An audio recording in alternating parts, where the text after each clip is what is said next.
Yeah, I have to take a look at this San Antonio Oklahoma City game here tonight. Who knows? Couple years down the line, Wemby and Chet Holmgren could be the rivalry that we're talking about. But, right now, these teams really have been running at two of the fastest paces, which is what stands out to me here for this total. I mean, Oklahoma City's putting up a shot every 13.8 seconds, and San Antonio's not far behind them offensively, shooting every 14 seconds. And then you pair that with the fact that definitely have two struggling defenses here. San Antonio pretty much bottom of the barrel defensively, especially in defensive rating, and OKC really has prioritized their offense, at least this year, or at least the outcome of their offense has been noticeably better than their defense there.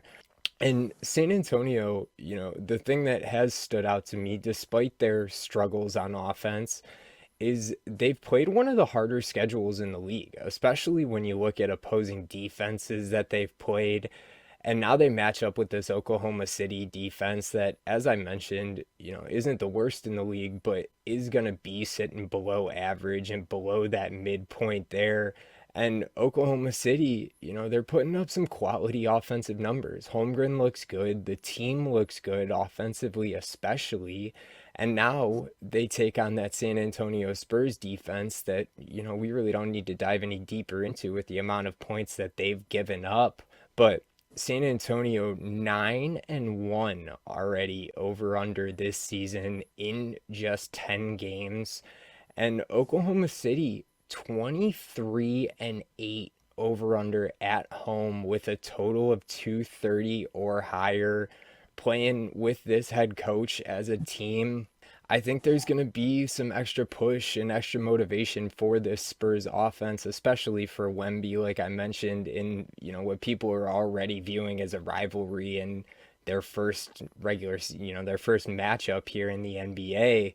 But I do think that we're going to see a lot of points coming out of this San Antonio Oklahoma City game on both sides with the lack of defense that we're going to see coming out of here.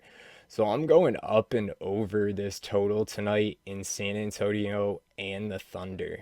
Jeff just talked about a total in an NBA game. It's his best bet, and I'm going to go with total myself on this.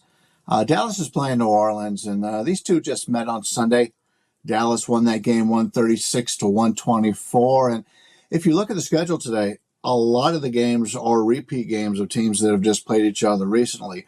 So that gives us a little bit of an advantage. I always like it. This is why I do so well in the NBA playoffs, is teams make adjustments. And we were able to make an adjustment off a game that just was played. The Mavericks' two highest scoring games of the year have been the last two outings. Right now, they're talking very positive. Everybody's in a nice groove. And that's the teams that I like to go against, because you can talk all you want and have all the confidence that you want, but you still got to come out there and play the game. Dallas has only had 6 turnovers in that earlier game, and the Pelicans know they need to step it up on defense. Najee Marshall made his season debut in that game, and he's one of the better defenders on this New Orleans team. And I expect him to be more ready with a game under his belt here, play more minutes. And New Orleans has dropped 5 straight games, and they know they can't keep up with the Mavericks offensively, especially playing shorthanded while missing 2 starters. The Pelicans are in the midst of 6 straight games at home. They need to turn this around in a hurry, or this season will be over before it really gets started. This is a team that cannot match Dallas offensively, but they can slow them down a little bit here. This is a huge homestand for New Orleans right now, and I know even playing shorthanded, they need to come out, and they can't match Dallas offensively. I'm going to go with something that is just the opposite of what happened in the earlier game. That game went over the total. I look for this game to go under. We're looking at a total of 240. And this New Orleans games usually, the final scores are about 225. So I look for this game to go under the total. I think we get a nice boost because the first meeting just a couple days ago went over. We'll play this one under. Want to be contrarian. We'll go with the under between Dallas and New Orleans tonight. Going to look at one of the late games tonight. It's a huge card tonight on Tuesday because of the in-season tournament. 10 games on the board, and we get a rematch at 10 o'clock Eastern from just a couple days ago on Sunday. Now we get Golden State Warriors, Minnesota Timberwolves. Purdue And the Warriors are going to look to bounce back after losing as a 2-point favorite in that game on Sunday. Now they've established them as a 2-point favorite once again in the rematch. But the big difference in this game tonight is that Stephen Curry is now suddenly on the injury report listed as questionable. As I do this video here on Tuesday morning, we'll have to keep an eye on the injury report. He has a right knee soreness. And of course, not only is he one of the most important players in the history of the NBA, but he was pretty important in that game just 2 nights ago against the T-Wolves. Despite losing by 6, Curry still had a nice game overall, finishing with 38 points for the Warriors, took 25 field goal attempts, took 13 threes. So I think he'll play tonight, but he's going to probably be not 100% even if he plays. So I do think that could hurt the Warriors offensively. And this is a Golden State team that on the season is still only 23rd from effective field goal percentage out of 30 teams in the league. We did see some early money come on the under in this game, open 222.5. It's down to 220 as of Tuesday morning.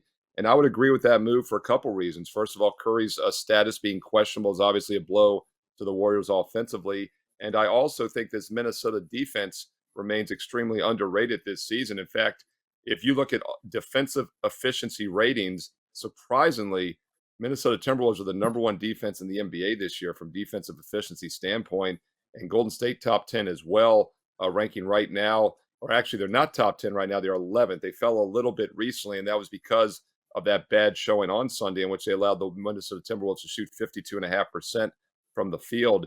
But I look for a much better defensive effort tonight from Golden State in the bounce back spot. And they are struggling offensively with or without Curry. This team has now shot 43% or worse in 4 of their last 5 games. And it's one of the reasons they've gone just 1-4 straight up. So let's look at the total here. Let's not try to guess on Curry's status. Either way, I think the under has some value. I like Minnesota and Golden State under 220 tonight on Tuesday. And don't forget my official best bets for Tuesday night, football and basketball on a daily basis on my page, Steve Merrill, WagerTalk.com. You get an instant $50 discount on any 30-day package right now with promo code ALL30. Full details, Steve Merrill, WagerTalk.com.